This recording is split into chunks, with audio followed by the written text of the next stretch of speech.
Welcome to the Rim Break Rodeo. We hope this video helps. You begin by confirming exactly what Instagram flagged and why.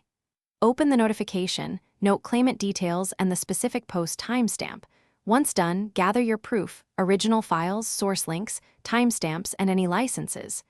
Make sure to check for prior permissions, collaborator messages, or license invoices. Then decide quickly. Remove the post if valid, accept the restriction, or file a dispute. This first step saves time because it defines whether you need an immediate takedown reversal or documented evidence for appeal. You now prepare the dispute. Open the in-app option and choose the correct reason, ownership, or fair use, and be precise. Attach clear evidence, original image files, timestamps, license PDFs, or written permissions from creators.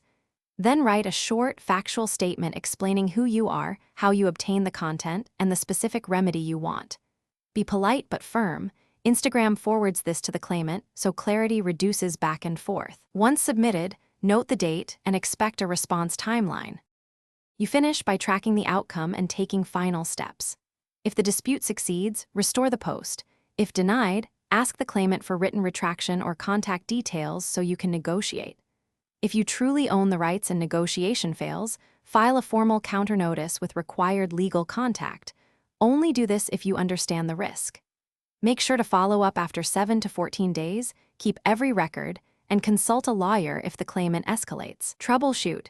If responses stall, submit fresh evidence and document. Thanks for watching. Consider subscribing if we helped you.